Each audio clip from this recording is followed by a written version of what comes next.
Hey guys, tonight we're stepping behind the heavy, gilded doors of the Ottoman Empire's harems. Not the silk-draped fantasies you've seen in paintings, not the quiet gardens and languid smiles sold in European art, but the real spaces where women lived, schemed, endured, and sometimes thrived. So before we settle in, take a second to like this video and subscribe if you genuinely enjoy hearing these kinds of untold stories. And let me know in the comments where you're listening from and what time it is there. Still blows my mind how many of you are joining from every corner of the world. All right, dim the lights, pull the blanket close, because where we're going, the air is heavy with incense that can't quite mask the tension, the whispers, and the echoes of countless footsteps pacing marble floors. Here, survival wasn't just about beauty, it was about wit, alliances, and playing a dangerous game where one wrong move could mean disgrace, or worse. The first thing you notice isn't the gold, it's the silence, not the peaceful kind, but the careful, watchful quiet of a place where every word can be overheard, remembered, and used later. The Ottoman harem at the height of the empire was a world within a world, a palace inside the palace, sealed off from the outside, not just by walls and gates, but by layers of protocol, hierarchy, and fear. From the outside, travellers and court chroniclers painted it as a paradise, tiled halls glowing with lantern light, fountains murmuring in shaded courtyards, women in flowing silk reclining on cushions as musicians played. And yes, those things existed, but they were only the surface. Underneath was a system as rigid and dangerous as any battlefield, one where the weapons were whispered insults, subtle favours, and well-timed smiles. Most women here were not Turkish aristocrats born into luxury. They were brought from far beyond the empire's borders, captured in war, bought from slave markets in the Caucasus, the Balkans, or North Africa, or sent as tribute by distant rulers. A few came willingly, seeking fortune, but most arrived young and disoriented, stripped from their families and given a new name in the language of their captors. You don't get to keep your past here. The first months were the hardest. New arrivals were trained in the akar, the lower ranks of the harem staff, doing the work no painter ever bothered to depict. Scrubbing marble floors on raw knees, washing the silks of women you were not allowed to look at directly, fetching water from cisterns that smelled faintly of algae. Every task was a test of obedience, of patience, of whether you could keep your voice low and your eyes lower. For the women who rose higher, life changed, but not always for the better. The odalisks, the attendants and companions might be chosen to serve the sultan's mother or favourite concubines. Service meant proximity to power, and proximity to power meant risk. A misplaced word could be mistaken for gossip. A delay in bringing tea could be seen as an insult. And in a place where a single rival's whisper could destroy you, every gesture mattered. The great irony was that beauty alone was not enough to survive. In fact, it could be dangerous. The harem was full of beautiful women. What kept you safe was your ability to navigate the invisible web of alliances, aligning yourself with a powerful mistress, avoiding the attention of enemies, and learning when to disappear into the background. Some women became legends, rising to the rank of Haseki Sultan, the Sultan's legal wife or most favoured consort. They wielded influence in court politics, gave birth to heirs, and could shape the empire's direction from behind those gilded doors. But their position was never guaranteed. A shift in the Sultan's affections, the rise of a rival, or the sudden death of a child could bring a fall as fast as the rise. You walk down one of the tiled corridors now. the echo of your own footsteps softened by Persian carpets. The air smells faintly of rosewater and burning oud wood. You pass a lattice window and glimpse the garden beyond, peacocks strutting under cypress trees, their calls sharp in the otherwise still air. But your gaze lingers only a moment. Someone is always watching, and in the harem, curiosity is a dangerous habit. Life here was survival dressed as luxury. You ate from silver dishes, but only at the pleasure of those above you. You wore silk, but could lose it all in a single night. And while the empire outside rose and fell with armies and treaties, inside these walls the battles were quieter, fought with glances, favours, and the slow, patient art of staying alive. The first trials in the harem were not formal ceremonies. They came quietly, without warning, hidden in the everyday tasks that seemed harmless on the surface. A senior servant asking you to fetch a scarf from a locked chest, a tray of sherbet that must be carried to a certain room, knowing the floor is slick with spilled oil. A message to deliver between two powerful women, each watching for the slightest hesitation in your voice. These were not random errands, they were tests. Every new arrival was watched closely, not just by the Khalfa, the senior servants who ran the day-to-day life of the harem, but by other women too. Some were gauging your loyalty. Others were looking for weaknesses they could use later. Fail enough of these small trials, and your future here could be decided before you ever glimpsed the Sultan's chambers. One of the earliest lessons was control. Control over your body, your tongue, your face. Pain, discomfort, even humiliation had to be met with a neutral expression. In the baths, where women scrubbed one another's skin until it reddened, you learned not to flinch. During long hours of embroidery under the eye of a strict mistress, you learned not to sigh. In the harem, emotion was currency, and if you showed too much, someone would spend it against you. There were punishments, though they were rarely loud or public. A woman who displeased a powerful mistress might find her meals cut in half, her fine clothes replaced with rough cotton, or her sleeping place moved to a cold, draughty corner. Sometimes the punishment was silence, days or weeks where no one spoke to you, not even to give instructions, until you were desperate enough to beg for the smallest acknowledgement. And then there were the gifts, a bracelet from a woman you barely knew, a sweet pastry left on your pillow. They were never free. Accepting one meant you were now in someone's debt, and sooner or later they would collect, perhaps asking you to pass along a rumour or to accidentally delay delivering a message, refuse, and you risked offending someone far more powerful than you realised. The Valid Sultan, the Sultan's mother, was the true centre of power in the harem. She decided which women advanced and which were quietly removed. No one knew exactly how much she saw, but everyone acted as though she saw everything. A kind word from her could lift a girl from obscurity to prominence. A frown could send her into permanent service in the kitchens, never to be seen in the upper halls again. You move through the tiled corridors, balancing a tray of tea on one hand, the cups trembling only slightly with each step. You pass through a carved wooden door into a chamber lined with silk cushions, where two women sit close, speaking in voices too low for you to hear. One of them glances up, her eyes lingering on your face, just long enough to make you wonder whether she's memorising it or measuring it. No one wrote these rules down.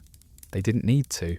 You learned them by watching, by listening, by surviving your first months without stepping into a trap you didn't even know was there. In the harem, the most dangerous tests were the ones you never realised you were taking until they were over. The harem wasn't a single, shapeless mass of women lounging on cushions.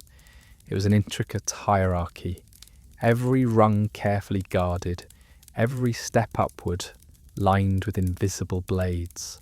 From the outside, the titles sounded like honours. Inside, each rank meant a different kind of prison. At the very bottom were the Akka, the newest arrivals, often little more than girls, brought in from slave markets in faraway lands. Their clothes were plain cotton, their heads often shaved upon arrival to prevent lice and mark them as newcomers. They scrubbed the marble floors, carried heavy buckets from the baths, and fetched water from the deep cisterns that echoed with every drop. They were expected to be silent, unseen, and unquestioning. Few rose quickly from here. Above them were the Gedikli, the permanent staff. They weren't chosen for the Sultan's attention, but they had learned how to navigate the harem's politics well enough to secure a stable place. They worked in the kitchens, tended to the laundry, or guarded the private corridors. They saw everything and said little, and their silence often brought them safety. The odalisks, personal attendants to the higher-ranking women, were a step closer to the centre of power. They dressed their mistresses, arranged their hair, prepared their baths. They also carried messages, gifts, and sometimes secrets between chambers. A clever odalisk could gather enough knowledge to shield herself for years, or to destroy a rival with a single whispered phrase. Then came the Iqbals, the favourites, chosen for beauty, charm, or an ability to make the Sultan laugh. They lived in chambers closer to his own. Their silks were finer, their meals richer, but their position was perilous. Falling out of favour could mean a return to obscurity or exile to another palace entirely. Above them were the Kadins, official consorts recognised by the court. They had their own servants, influence in palace matters, and, most importantly, the possibility of bearing the Sultan's children. A son could change everything, elevating his mother to one of the most powerful positions in the empire. At the top stood the Haseki Sultan, the Sultan's chief consort, and above even her, the Valid Sultan, his mother. The Valid was a true ruler of this enclosed world. Her authority extended into palace politics, appointments, and even military affairs, all conducted from behind the lattice screens of her private chambers. But for every woman who rose, there were dozens who fell. Some were quietly transferred to provincial harems, others married off to high-ranking officials far from the capital, and a few simply vanished, their names whispered only in the baths or the laundry rooms. You pause outside a carved door, balancing a folded bolt of silk in your arms. Inside, the murmurs are too faint to catch, but you know better than to linger. The wrong ears at the wrong moment could undo years of careful work. You keep walking, passing a young Akar scrubbing the floor with red raw hands. She glances up at you for only a moment before lowering her eyes again. She doesn't know it yet, but every move she makes is being measured against this ladder. In the harem, every rank above you is both a goal and a threat. To climb is to risk everything. To stay where you are is to fade into the marble. And there's no guarantee that either path will let you survive. In the Ottoman harem, survival wasn't just about beauty, obedience, or charm. It was about information. The women who lasted the longest and rose the highest weren't always the most beautiful. They were the ones who knew what to say, what not to say, and when to speak a truth wrapped in a lie. Spying wasn't a formal position here. It was a skill every woman was expected to master if she wanted to last. Conversations were never truly private. The latticework screens that lined the corridors let sound slip through as easily as light. Servants moved silently between chambers, carrying trays of tea or bolts of cloth, catching fragments of arguments, confessions, and secret plans. Even the baths with their echoing marble domes were full of ears, voices carrying far in the steam. Some women became specialists. They dressed in plain cotton, blending with the lower ranks, and slipped unnoticed into rooms where they weren't expected. Others worked openly, trusted attendants who passed along gossip in exchange for favours, a gift of rose water, a seat closer to the fire, a chance to wear better clothes for the next audience. Payment came in many forms. The most dangerous spies were the ones working for multiple masters. An odalisque might serve a powerful Kaden during the day, then pass her secrets to another woman at night. These double agents were both prized and feared. If they were caught, they didn't just lose their position. They could vanish from the harem entirely, their names erased from the rolls. The Valide Sultan had her own network. It was said she knew every movement in the harem before it happened, every whispered plot before it could take shape. Her messengers didn't always look like spies. Sometimes they were older servants who'd been in the palace for decades. Sometimes the youngest girls who carried messages between the baths and the kitchens. All of them reported back, and all of them were rewarded with her protection. You're carrying a tray of sherbet through a side corridor now, the cool liquid trembling in crystal glasses. 2 women are speaking just beyond an open archway, their voices low but sharp. You don't turn your head, but you catch a name. An official in the outer palace, someone you've heard mentioned before in connection with a sudden transfer of a favourite to another harem. You don't react, don't slow your step, but you store it away. In the harem, a single name can be worth more than gold if you offer it to the right person at the right time. Information was a weapon, but also a shield. A woman who knew enough about her rivals could defend herself against false accusations or trade a dangerous secret for her own safety. But it was a game with no safe end. Every secret you gave away could one day circle back, sharpened against you. Here trust was rare, loyalty rarer still. The walls might be marble, the halls lined with silk, but they hid 1,000 silent footsteps, each one listening for the slip that could change everything. It could come at any hour. Sometimes the summons was whispered at dusk, giving the chosen woman hours to prepare. Other times it came deep in the night, when the harem lay in shadow and the lamps had long since been snuffed out. A eunuch would appear at the door, his expression unreadable, and speak only a few words. The Sultan requests you. From that moment, every second mattered. The attendants would arrive, silent, efficient, their hands quick with combs, oils and silks. The chosen woman would be bathed in scented water, her hair oiled until it gleamed, her skin rubbed with amber and musk. The garments were never random, each layer chosen for the effect it would have when removed. Jewellery, light enough not to clink too loudly, would catch the lamplight just so. But the preparation was about far more than appearance. It was a test. Every step from her chamber to the Sultan's was observed. How she carried herself, whether her eyes stayed lowered, whether she let her fear show. In the harem, nerves were as dangerous as clumsy hands. Both could end a future before it began. The corridors at night were different. The echo of footsteps seemed louder, the carved doors like sentinels in the dark. Past the lattice screens, other women might watch unseen, memorising the face of the one summoned, whispering her name into the shadows. Some out of envy, some out of calculation, some out of genuine worry for what the call might bring. Reaching the Sultan's private quarters was like entering another world. The air was warmer, heavy with incense. Rich carpets muffled the sound of movement. Low couches were piled with silk cushions, and gold-threaded curtains stirred in the faint draught from the high windows. Here, the rules were different.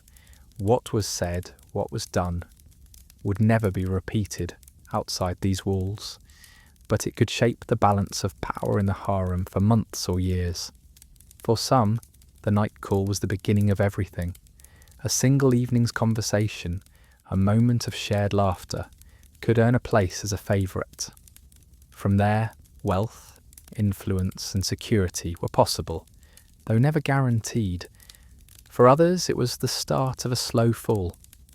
Failing to please, saying the wrong thing, or simply being replaced in the Sultan's interest could see a woman sent back to her chambers, her future narrowing with each passing day. Some were reassigned to remote palaces, far from the heart of the empire. Others faded into the lower ranks, their once bright silks replaced with plain cotton. And sometimes the night call was neither rise nor fall. It was a transaction, a calculated move by the Valide Sultan or a powerful Kadin to position a certain woman in the Sultan's view, to plant a word in his ear through a carefully chosen mouth. The woman might not even realise she was part of a larger game until much later, when the ripples reached her. You step into that room now, the scent of oud and roses enveloping you, the flicker of oil lamps dancing across inlaid wood and mother of pearl. The Sultan looks up from where he sits, his gaze unreadable. Behind you, the eunuch closes the door. The world outside the chamber disappears, and the night becomes something only the two of you will ever know. In the harem, you could share a meal with your greatest enemy and never know it until it was too late.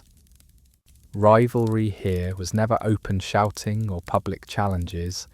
It was quieter, more patient, and far deadlier than anything that happened on a battlefield. The competition wasn't just for the Sultan's attention, though that was the most obvious prize. Every position, every privilege, every scrap of influence was fought over in whispers and glances. A woman who gained the trust of the Valide Sultan could secure her place for years. A woman who fell out of favour could find her allies melting away in hours. Sabotage was an art form, a hairpin left loose so it would fall out during an important audience, a tray of fruit accidentally delivered late after the Sultan had already eaten, a rumour started in the baths, whispered to one ear, then another, until it circled back like a snake to strike its target. The trick was to make sure the hand that set the trap was never seen. Sometimes, the rivalries ran deep enough to span generations. A woman whose mother had once been humiliated in the harem might quietly work to bring down the daughter of her mother's rival. These vendettas were rarely spoken aloud, but they were understood by everyone who'd been here long enough to watch the tides of power shift. The most dangerous rivals were the ones who smiled the widest. They would braid your hair, offer you sweets, lend you jewellery for an important evening, and all the while they'd be measuring you, noting your weaknesses, deciding where to press. You're in the baths now, steam curling up into the vaulted ceiling. Women lounge on marble benches, their voices low. Across the room, you catch a glance, a fleeting moment when two pairs of eyes meet, and in that instant, you understand there's a war happening here, though no one is raising their voice. A woman nearby leans closer and asks, almost casually, whether you've heard the latest about one of the Sultan's favourites. The bait is tempting. The wrong answer could tie your name to a rumour that will haunt you for months. Even the Sultan himself wasn't always immune to the games. A rival might feed him a carefully chosen story, to turn him against another woman, using his favour as both sword and shield. More than one favourite had seen her fortunes crumble overnight after a private word reached the wrong ear. In the harem, rivals weren't obstacles you could defeat once and be done with. They were shadows that shifted as the light moved, always present, always watching, and the moment you thought you were safe was often the moment you had already lost. The harem was sealed to the outside world by thick stone, guarded gates, and an army of eunuchs. But influence has a way of slipping through cracks no wall can close. Many of the women inside knew more about what happened beyond the palace than the ministers in the council chamber. The network began with letters, not long, elaborate scrolls, but folded slips of paper hidden in the lining of robes or tucked inside the hollow handles of hairbrushes. An odalisque carrying laundry to be washed in the palace's outer quarters could hand one off to a trusted servant, who would pass it to a merchant, who would see it safely delivered to a distant city. Some letters were simple, news from a family member in exile, or a coded prayer for health. Others carried instructions, warnings, or offers that could shift trade deals and political alliances. Gifts were another form of communication. A bolt of silk sent to a provincial governor's wife with a certain colour pattern might signal approval or displeasure. A box of sugared almonds to a merchant might come with the unspoken request for information about a rival's financial troubles. These gifts often moved under the protection of the Valide Sultan seal, making them untouchable by ordinary scrutiny. And then there were the human messengers.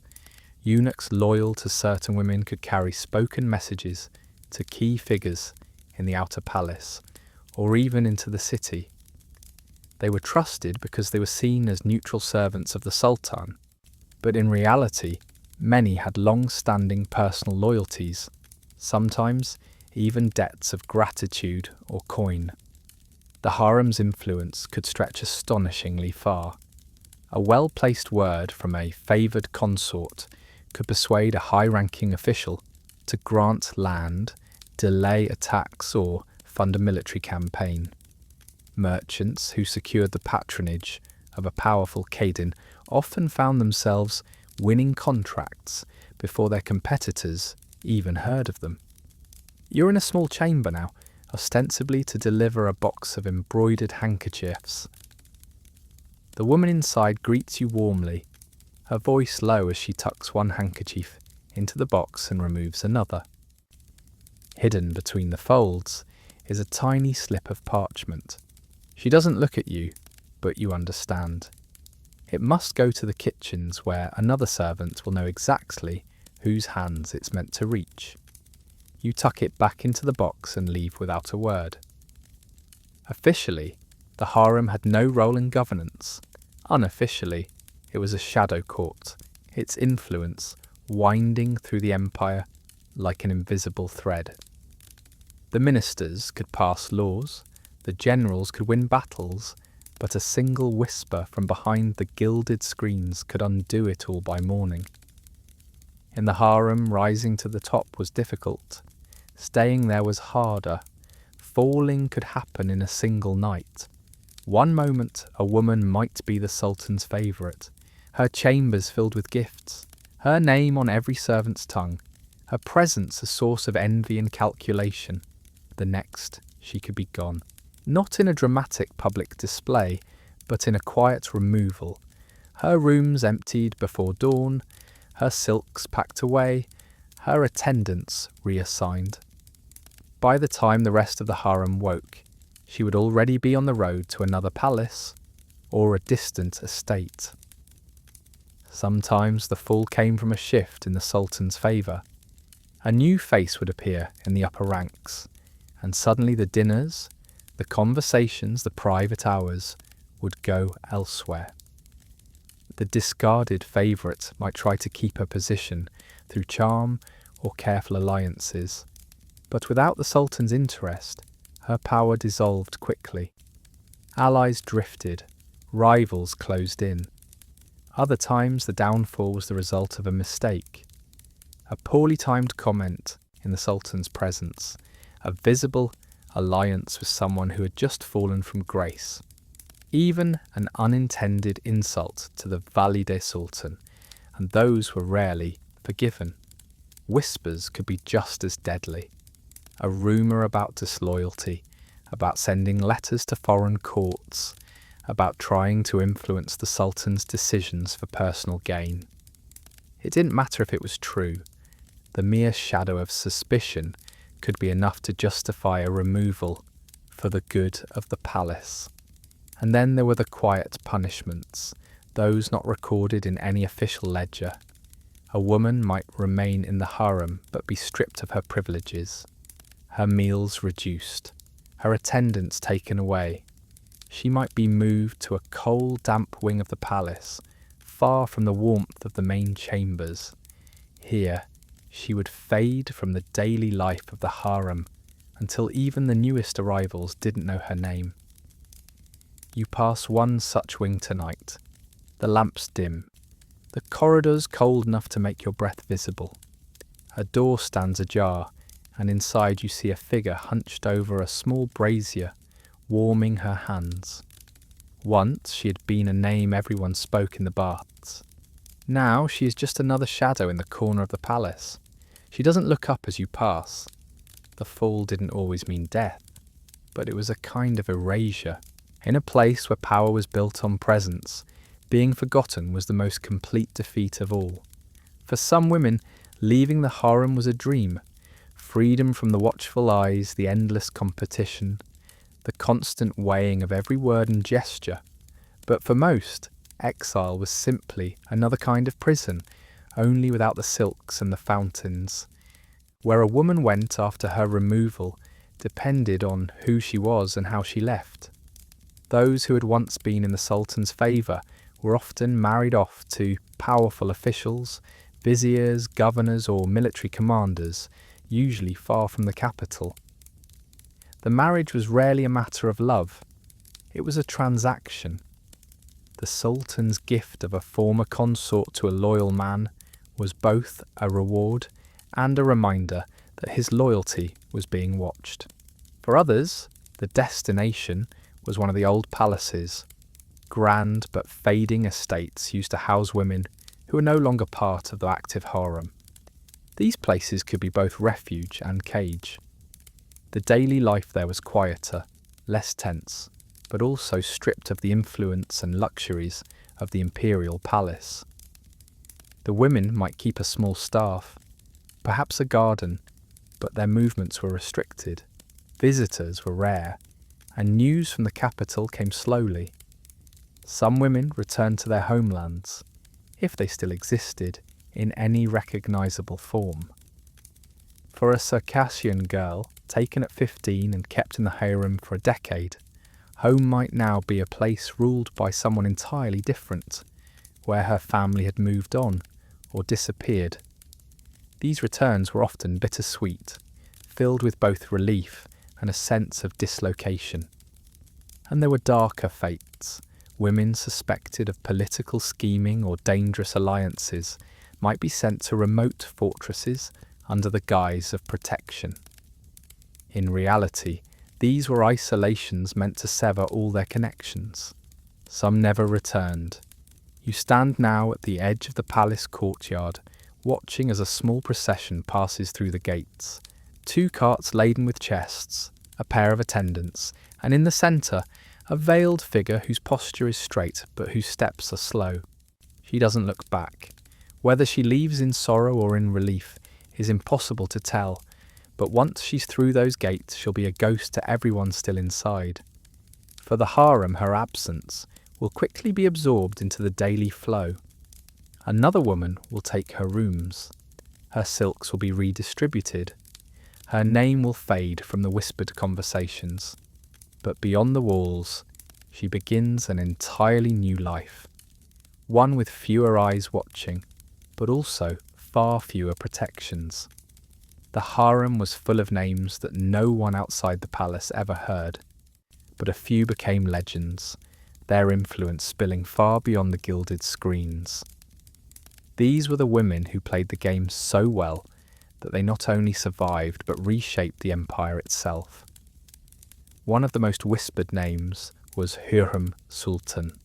Born far from the Ottoman heartland, captured as a girl, and rising to become the legal wife of Sultan Suleiman.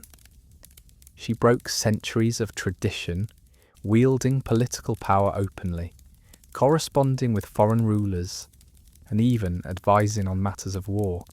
To the outside world, she was either a saint or a seductress who bewitched the Sultan. Inside the harem, she was proof that a woman could outmaneuver every rival and claim the empire's ear. Then there was Kuzum Sultan, whose reign as valide stretched across the rule of multiple sultans, her sons and grandsons.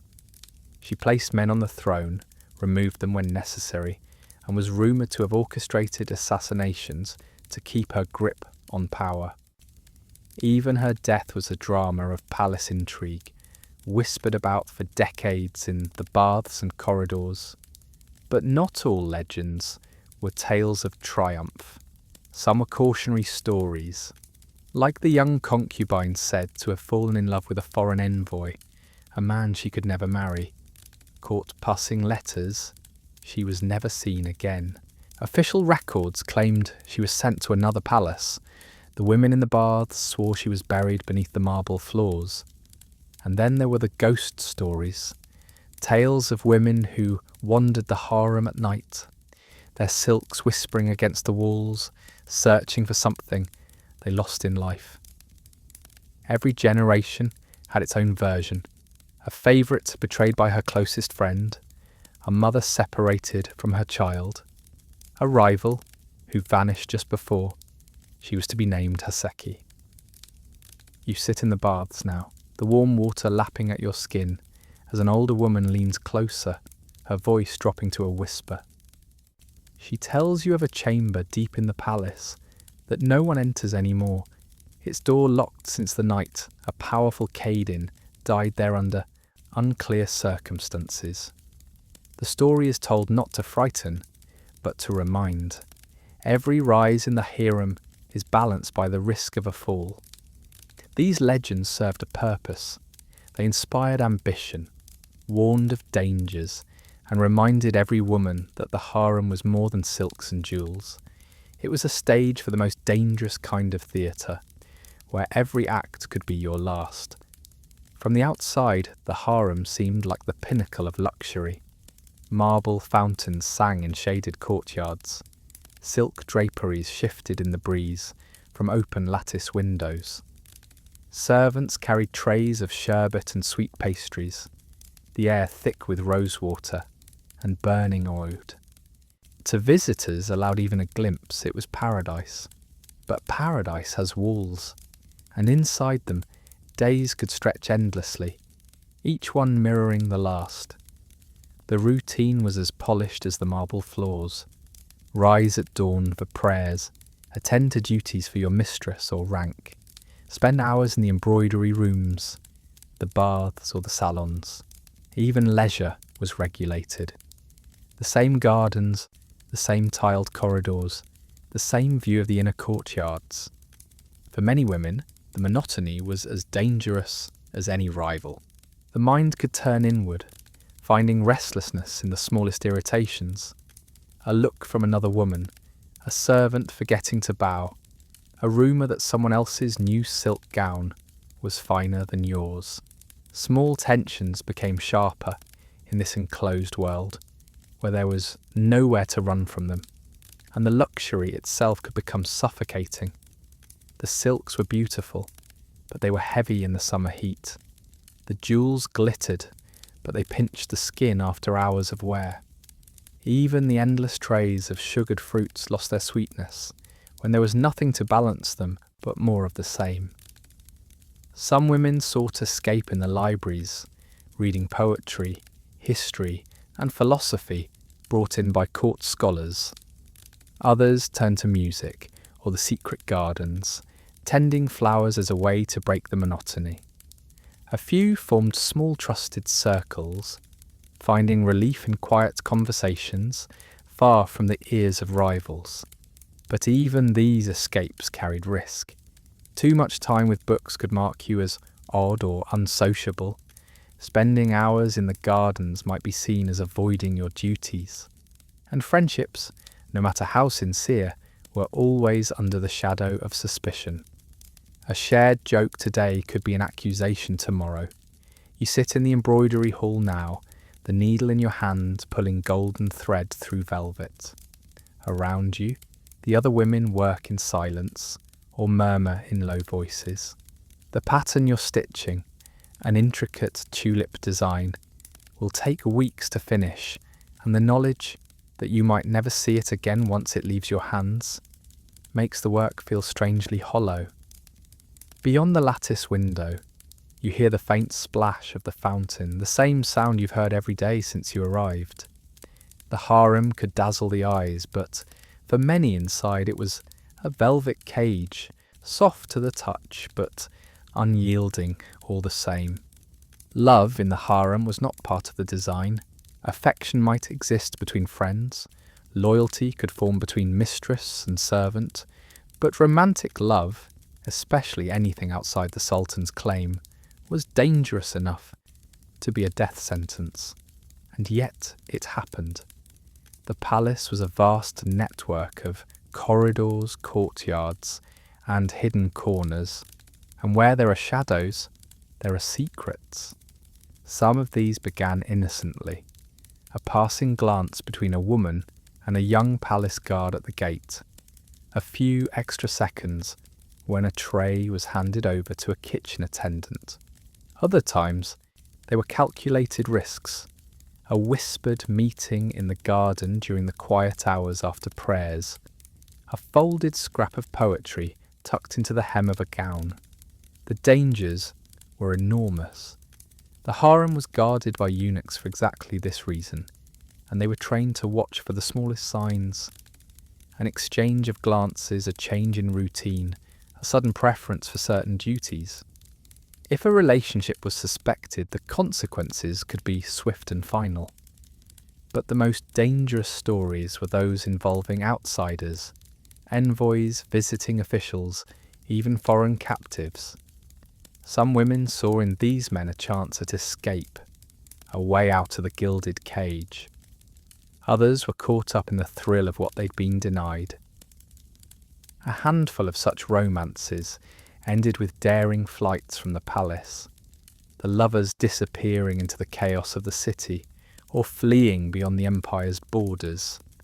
More often, the endings were quieter and far darker. A woman might be reassigned to another palace overnight, her name never spoken again. The man might be sent to a distant post or simply vanish into the prison cells beneath the palace. You're in the palace garden now, the moonlight turning the cypress trees into dark sentinels. Somewhere nearby, a lute plays softly, a sound not unusual at night, but this melody is different. It's one you've heard only in one chamber, played by one man. For a moment the air is thick with the possibility of being seen, of being caught, of being remembered for the wrong reasons. You turn back toward the safety of the lit corridors, your heart unsteady in your chest. These forbidden hearts rarely survived long in the harem, but their stories lingered, passed in whispers among women who had never even met the ones involved. They were reminders of the price of longing in a place where every bond was measured, monitored, and, if necessary, broken. To last in the harem for years, sometimes decades, without falling victim to its endless web of politics was not luck. It was a craft.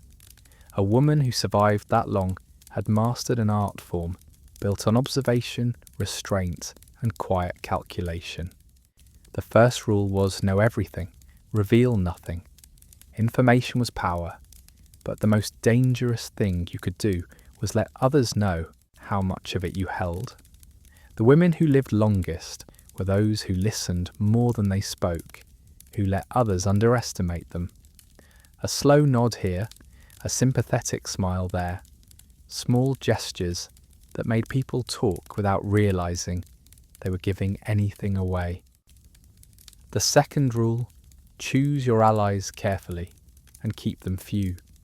Friendships in the harem could be dangerous currency. Too many allies meant too many people who could betray you. A single powerful patron, a favoured Kardin, or better yet, the Valide Sultan, was worth more than a dozen friendly faces in the baths. The third rule, never be the first to act. In the harem, the woman who struck first often became the easiest target for retaliation. Survival meant letting others make mistakes first, then moving quietly to position yourself for the advantage when they did. There were smaller tricks too, practical, almost invisible. Never wear your best jewels on ordinary days. You'll only draw attention. Keep your chambers tidy, but not ostentatious. Wealth invites envy. Accept small tasks from women above you, even if they seem pointless. The act of service is a reminder to them that you know your place, even if you're quietly working to change it. Patience was perhaps the most vital skill of all. In a place where the Sultan's whims could overturn years of careful planning, survival meant knowing when to step forward and when to vanish into the background. Sometimes disappearing for a week, staying in the embroidery rooms, spending extra hours in prayer, could make your rivals forget you just long enough for a scandal to pass. You sit now in the shade of a colonnaded courtyard, a tray of figs in your lap. Two women nearby are speaking in low voices about a rumour involving the Sultan's newest favourite. You keep your eyes lowered, your fingers peeling the fruit slowly, as though you aren't listening. Every word lodges in your mind, but your face gives nothing away. When you rise, it's with the slow grace of someone who has all the time in the world, because in the harem, the appearance of calm was often your best defence. The women who mastered these unspoken rules were the ones who became untouchable, not because they couldn't be harmed, but because harming them came with too high a price. And in a place where every move was weighed, that was as close to safety as anyone could get. Life in the harem glittered with silk and gold on the surface, but beneath that sheen lay a constant undercurrent of sickness, both of the body and the mind. The outside world imagined perfumed baths and fresh air in marble courtyards, but the truth was far less romantic. The harem was a sealed environment, crowded with women, attendants, and eunuchs. Even with careful cleaning, illness spread easily. Colds became lingering coughs, minor infections turned into fevers that swept through entire wings.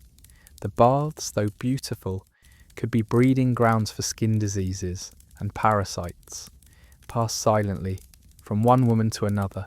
Some diseases arrived from far-off provinces with new captives, illnesses no palace physician had seen before. Nutrition was another quiet enemy.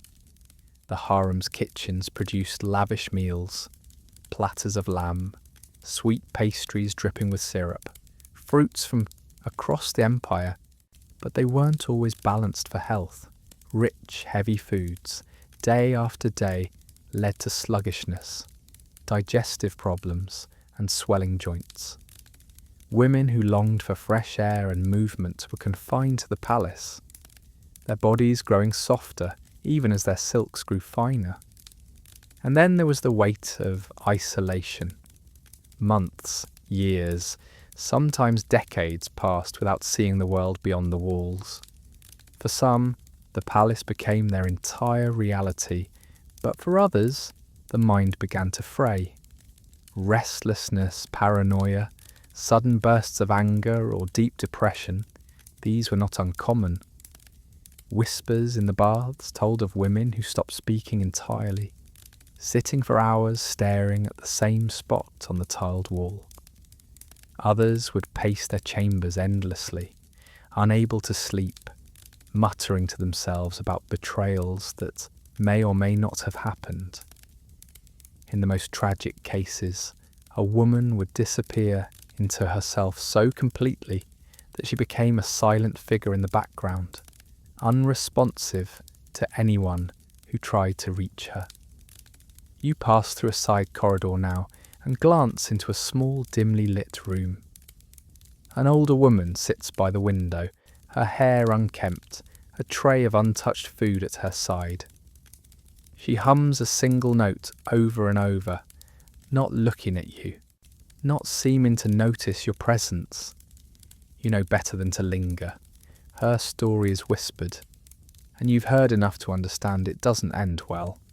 The palace physicians could treat some of the physical ailments, but there was no cure for the weight of confinement, the constant pressure of watching your every word, the fear of sudden ruin.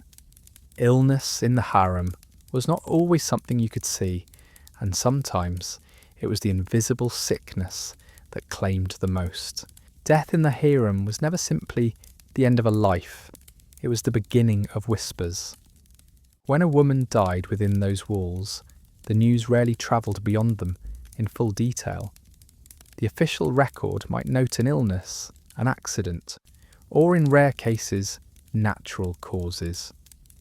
But the women inside knew that illness could mean poison slipped into sherbet, that accident might mean a push in the baths, and natural causes could hide a grief too deep to survive.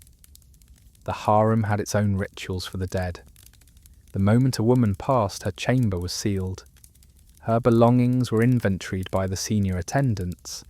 Any gifts from the sultan or the valid sultan returned to the palace treasury. If she had personal items, letters, keepsakes, they were quietly removed, sometimes destroyed, sometimes hidden away by a loyal friend. The body was washed according to Islamic custom, the work often done by women who had known her for years. In those moments, the politics fell away. Rival or friend, every woman in the harem understood that she could one day be the one lying still under the white cloth.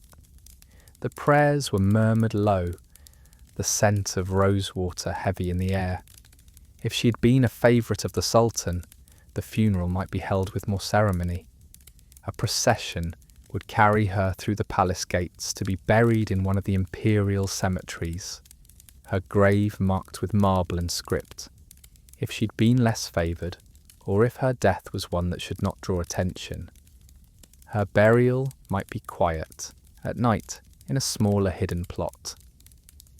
Sometimes the body never left the palace at all. There were whispered stories of chambers sealed permanently after a death, their doors locked, their windows shuttered. Servants claimed to hear the rustle of silks in those empty rooms, the faint sound of weeping. The older women said it was foolishness. The younger ones avoided those corridors after dark. You're walking through one such hallway now, the lamps dim, the air cool. A locked door stands at the end, its wood dark with age. No one has opened it in years. As you pass, you catch the faintest sound. Not quite a voice, not quite the wind, just enough to quicken your step. In the harem, death was both an end and a tool. The absence of a woman could shift alliances, open opportunities, or close them forever. Her name might be remembered for a generation, in whispers, or it might vanish the moment her door was sealed. But the truth of her passing, like so much in the harem, rarely left the marble walls that held it. Children in the harem were both blessings and bargaining chips, their futures decided long before they could walk. For the women who bore them, a child, especially a son, was the single greatest chance to secure a permanent place in the palace hierarchy. But it also came with dangers that could be as deadly as any rivalry. Sons of the Sultan were the most prized. From the moment they were born, they were attended by their own staff of wet nurses, tutors and guards. Their mothers, now Kadın Efendi, rose sharply in status. The child's health became a matter of state, his upbringing watched closely by the Valide Sultan and court officials. Every lesson, every game, every scrap of news about him was a thread in the political web. But this rise came with a shadow. The Ottoman tradition of fratricide, the killing of royal brothers to prevent civil war was an unspoken reality that hung over the harem like a cloud. A mother might spend her son's childhood dreaming of him on the throne, yet lie awake at night knowing that his path there could mean the death of his brothers or his own. Rival mothers watched each other with an intensity sharper than any court intrigue, for in the harem, your child's survival was tied directly to the failure of another. Daughters lived a different life. They would never sit on the throne, but they could be powerful tools in diplomacy. Married off to governors, viziers, or foreign rulers, they carried with them the influence of the sultan's bloodline. For their mothers, a daughter's marriage could strengthen their own position, forging alliances that might one day be called upon in a crisis. The children's quarters were tucked deep within the palace, a separate guarded world of their own. There were gardens for play, classrooms for study, and quiet rooms where tutors instructed them in history, language, and the art of etiquette. But they were not immune to the politics around them. Rivalries between their mothers often spilled over into their playmates with subtle acts, an accidental spill, a missing toy, hinting at the larger games being played above their heads. You pause by a carved wooden screen, listening to the laughter of children drifting from the gardens. Somewhere in that laughter are future governors, future wives of rulers, and perhaps the next sultan himself. A boy runs past, a tutor calling after him. His mother watches from the balcony above, her expression unreadable. Is she simply enjoying the sight of her child at play, or measuring the distance between this moment and the day she must fight for his life? In the harem, children were never just children. They were heirs, pawns, symbols of power, and sometimes the most dangerous pieces on the board. To the outside world, the eunuchs of the Ottoman harem were simply guards, silent, loyal men who kept the women safe and the world out. But inside, their role was far more complicated. They were gatekeepers, messengers, and sometimes kingmakers, holding influence that could rival the women they served. There were two main ranks: the white eunuchs, often from the Balkans, who served in the outer palace, and the black eunuchs, taken mostly from Africa, who served in the harem itself. At the top stood the Kizlar Arsa, the chief black eunuch, one of the most powerful figures in the empire. His access to the sultan and the Vali de Sultan gave him a voice in politics that ministers and generals envied. Eunuchs controlled movement within the harem. No woman could leave without their knowledge. No visitor could enter without their permission. They escorted letters, gifts, and orders, ensuring that nothing reached its destination unexamined. A clever eunuch could delay a message, alter a delivery, or lose a parcel entirely if it suited his alliances. But their real power came from what they knew. Stationed at corridors, doorways, and private chambers, they heard everything. Conversations between rivals, whispered plots, the sultan's passing remarks. They could trade this knowledge quietly, selling favours to both women and officials. In the delicate balance of the harem, a single word from a trusted eunuch could elevate a woman's standing or ruin her reputation. Some women cultivated relationships with specific eunuchs, offering gifts, friendship, or promises in exchange for loyalty. Others feared them, knowing that even a small act of defiance could be reported directly to the sultan. The most skilled navigators of the harem learned to read their faces, to sense when a silence meant protection or when it meant a trap. You find yourself in a narrow corridor now, carrying a tray of fruit toward the baths. At the far end stands a tall robed eunuch, his hands folded, his eyes fixed on you. Not unkindly, but with a stillness that makes you slow your step. As you pass, he nods once, a subtle acknowledgement. Later, you'll realise that the gesture was not casual. It was a sign that your path is being watched and, perhaps for now, permitted. The eunuchs were not merely servants of the Sultan. They were the harem's silent spine, shaping its politics as much as any consort or queen mother. In a world where every whisper mattered, they were the ones who decided which whispers reached the right ears. In the harem, celebrations were never just celebrations. They were theatre, lavish performances meant to display loyalty, reinforce hierarchies, and remind everyone, inside and outside the palace, exactly where power resided. The calendar was punctuated with moments of spectacle. The Sultan's birthday, religious festivals, victories in battle, the birth of a royal child, or the circumcision of a prince. Each event unfolded with layers of ritual, from the selection of clothing to the precise seating arrangements in the great halls. Even the smallest detail, who stood closest to the Sultan's mother, who was given the most elaborate gifts, was a silent statement of status. For the women of the harem, these occasions were both opportunity and danger. A perfect appearance could draw the Sultan's attention, win a favour from the Valide Sultan, or forge a new alliance with a rival. A single misstep, a misplaced gesture, a wrinkled hem, a missed line in a rehearsed greeting, could become fodder for months of quiet mockery and whispered doubt.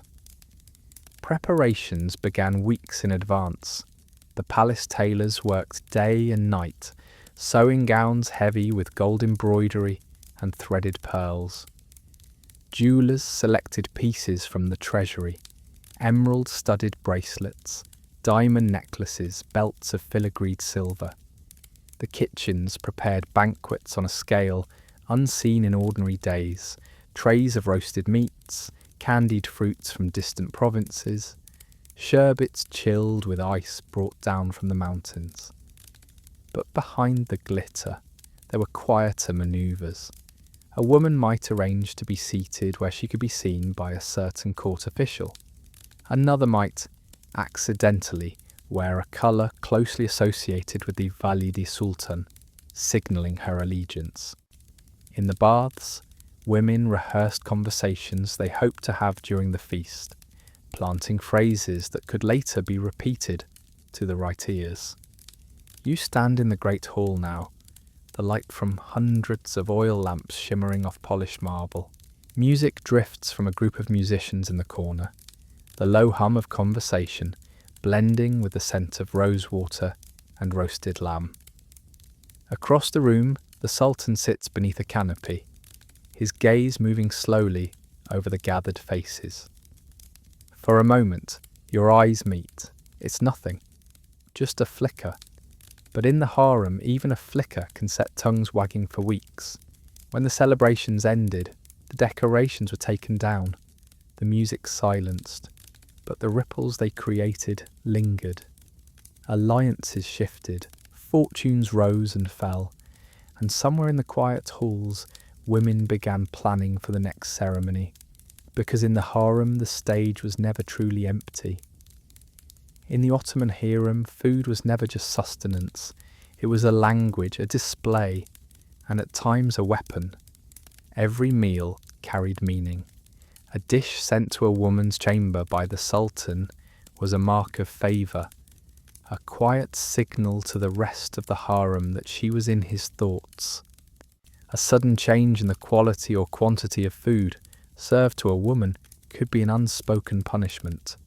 Even the choice of ingredients told a story. Saffron for prestige, pomegranates for fertility, candied roses for affection. The palace kitchens were vast, staffed by dozens of cooks, bakers, and sherbet makers.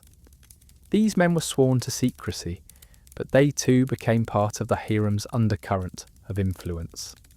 A head cook loyal to a certain woman might ensure her favourite dishes appeared often. A baker in someone else's pocket might forget the sugar in a rival's pastries during a feast, a subtle humiliation in front of guests. There was a darker side to the kitchens as well. The fear of poison was ever present. Tasting rituals were standard. Food destined for the Sultan passed through multiple testers before reaching his table. But women in the harem had fewer safeguards. A tainted sherbet, a piece of spoiled meat masked with heavy spice, could end a life without leaving evidence that anyone dared to investigate. The mere suspicion of such acts was enough to set off waves of paranoia. Food could also be used to create alliances. Sharing delicacies from one's own tray with another woman was a gesture of friendship, or a calculated move to pull her into a debt. Rare treats from distant provinces like candied quince or spiced almond milk could open doors faster than flattery. You sit now in your chamber, a silver tray before you. On it rests a bowl of chilled cherry sherbet, its surface flecked with crushed pistachios. You didn't request it. The eunuch who delivered it said only that it was a gift. You stare at it for a long time before lifting the spoon. In the harem, every bite carried a question. Is this kindness, or is this the first step toward your undoing? Meals in the harem were not simply moments of pleasure. They were opportunities for subtle plays of dominance and submission, affection and threat. And for the women who understood this language, the kitchens were as much a battlefield as the gilded halls. The harem glittered with more than silks and soft light. It pulsed with the weight of treasures that were more than decoration. Each jewel, each embroidered robe, each golden comb was a statement of rank, favour and history. The treasury of the harem was separate from the empire's coffers, overseen by trusted eunuchs and the Valide Sultan herself. Within its guarded rooms lay cabinets of emerald necklaces the size of pigeon eggs, diamond-studded belts, strings of pearls that could drape from shoulder to waist. Some pieces were centuries old, passed from one favoured woman to another, like royal heirlooms. Others were newly forged by the empire's finest jewellers, commissioned to mark a birth, a victory, or a surge in the Sultan's affection. But the true power of these treasures wasn't in their monetary value. It was in what they signalled. A woman adorned with a specific set of jewels could send a message without speaking a word. I am in the Sultan's favour. I am untouchable. Rivalries could flare from something as simple as a jewelled hairpin appearing in the wrong woman's hair. Textiles held equal importance. The empire's looms produced velvets dyed with rare indigo, brocades heavy with gold thread, silks as light as breath. Certain patterns and colours were restricted to specific ranks. Wearing them without permission could be seen as a deliberate act of defiance. A single robe in the right fabric could raise questions in the baths, in the corridors, even in the Sultan's own chambers. Who gave her that? Why? Treasures were also currency. A necklace gifted to a eunuch could secure his silence. A bolt of fine silk sent discreetly to a rival could buy her neutrality for a season. And when a woman fell from grace, her treasures were among the first things taken, stripped as publicly as possible to signal the shift in her fortunes. You're in the treasury chamber now, the air cool and heavy, with the scent of cedar chests. An attendant opens one, revealing a cascade of rubies that catch the lamplight and burn like coals. Somewhere in the palace, a woman waits for these jewels to be placed around her neck tonight. Tomorrow that same woman might find herself wearing nothing but plain linen. In the harem, treasures were never truly yours. They were merely on loan from power itself. And so every gem, every silk, was worn with both pride and caution. Because in the harem, beauty could be armour, or it could be the perfect lure for envy's blade. The harem's baths were more than a place to cleanse the body. They were its true chambers of parliament. Beneath the domed ceilings, where steam blurred the marble and made jewels sweat against skin, women spoke with a frankness they'd never dare in the sultan's halls. Here, stripped of silks and jewels, rank softened. The Valide Sultan might soak just a few steps away from a new odalisque, the difference between them measured only by the attendants who hovered nearby. The sound of running water masked voices, the steam-cloaked expressions. It was the perfect place for secrets to slip between hands, like bars of soap. Information flowed in these baths more easily than the scented water. Who had been in the Sultan's chambers the previous night? Which eunuch had been seen delivering a package to a favoured consort? Which provinces were restless? Which viziers were falling from favour?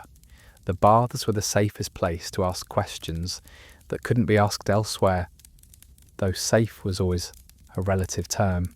The steam also carried warnings. A quiet word dropped near the marble basin might save a woman from a political misstep, or it might be a carefully planted falsehood meant to send her into danger. The art was knowing the difference, and many women failed to learn it in time. Alliances were cemented here. A shared bowl of sweet almonds, an offer to scrub another's back, a compliment on her jewelled anklet. All these could be signals of friendship, or of an attempt to draw someone into a scheme. And for those who wished to be invisible, the baths offered the perfect cover. Head bowed, eyes closed, drifting in the mist, while the world moved around you. You step into the warm chamber now, the scent of jasmine oil in the air, the marble under your feet slick with moisture. Around you, voices rise and fall, their words softened by the echoing space. A woman to your right leans closer to another, her mouth barely moving as she speaks. You can't hear the words, but you see the slight widening of the listener's eyes before she hides it behind a slow nod. Whatever was just said will ripple through the harem by nightfall. In the harem, the baths were not just for cleansing. They were for plotting, for warning, for weaving the invisible threads that bound women together or pulled them apart. And unlike the steam, those whispers never truly vanished. They moved through the palace like shadows, always present, rarely noticed. The servants of the harem were not the jewelled favourites or the stern eunuchs history remembers, but they were its unseen veins, carrying information, favours, and sometimes danger from one chamber to another. Most were women, laundresses, seamstresses, kitchen helpers, bath attendants. They slept in the lower quarters, away from the silks and fountains, but their work took them everywhere. A laundress might carry a gown from the Valide Sultan's chambers to the washing pools, noting the stains on its fabric, wine perhaps, or something more suspicious. A seamstress could linger over a torn hem, listening to the conversation around her without anyone thinking to stop her. And then there were the child servants, running errands between wings of the palace, darting in and out of rooms, with the perfect excuse to be anywhere. Their small size and apparent innocence made them invisible to most of the harem's politics, which only made them more valuable to those who understood the power of unseen eyes and ears. Some servants were fiercely loyal to the women they served, guarding their secrets as though they were their own. Others sold information to rivals, eunuchs, or even outside agents, using whispered gossip as currency. A few played both sides at once, feeding each faction just enough truth to keep themselves useful and untouchable. You watch one now, a young bath attendant carrying a jug of steaming water. She moves past two women deep in conversation, her eyes lowered, her pace steady. But as she passes the marble pillar, you catch the faintest tilt of her head, the way her ear turns toward the voices. By the time she disappears through the arched doorway, you know she's memorized every word. Servants could change the course of a rivalry without ever stepping into the spotlight. A misplaced letter here, a whispered warning there, a tray of food delivered late, or not at all. And when scandals broke, it was often a servant's unseen hand that had nudged the first stone from the wall. In the harem, servants were more than background. They were the threads holding the whole tapestry together. Pull one too hard, and the pattern could unravel in ways no one intended. In the harem, being removed from the palace didn't always come with chains or disgrace. Sometimes it was framed as an act of generosity, a gift from the sultan, a marriage to a wealthy official, a position in a governor's household, or a retreat to a lavish estate far from the capital. On paper, it was an honour. In reality, it could be the softest form of banishment. For a woman who had once lived in the inner chambers, every corner of the palace was heavy with memory. Leaving meant losing not just the silks and jewels, but the network of alliances she'd spent years building. Outside the harem, her influence evaporated almost overnight. She might have fine clothes, servants, and a comfortable home, but her voice no longer reached the ears of the valide sultan or the sultan himself. The choice of destination was rarely hers. Some were sent to distant provinces on the empire's edge, where the court's eyes would no longer follow them. Others were married to old, powerful men whose loyalty to the sultan was unquestionable. Men who might treat them as symbols, prizes, or simply property. And though the marriage brought legal status and often wealth, it also came with a quiet understanding. She was no longer part of the game. Occasionally, the gift was even more calculated. Removing a woman under the guise of promotion could break up dangerous alliances inside the harem without raising suspicion. It could also place her under the watchful control of someone loyal to the palace, someone who would report her every move. You stand now at the palace gates, watching as a small carriage prepares to depart. The woman inside wears a veil of embroidered silk, her posture perfect, her hands folded neatly in her lap. To the onlookers, she is a bride leaving for a life of privilege. But you see the way her eyes linger on the palace walls, the quick tightening of her jaw as the gates swing shut behind her. Exile dressed as honour was still exile. And for many, the silence of life beyond the harem was far heavier than the constant intrigue within it. When a woman in the harem sensed her influence waning, she rarely accepted it quietly. Even in her last days of relevance, there were moves to be made. Final strokes in a game she had played for years, sometimes decades.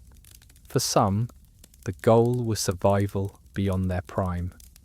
That might mean securing the favour of the valide sultan, attaching themselves to a rising younger woman, or offering quiet but valuable counsel to eunuchs and court officials.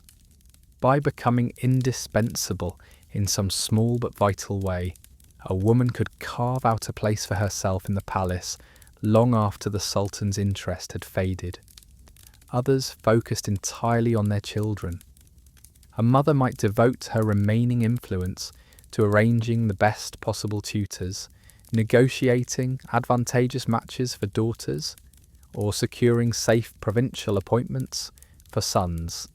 Every connection, every favour called in, was aimed at protecting her children from the sharp edge of palace politics. And then there were those whose final moves were darker.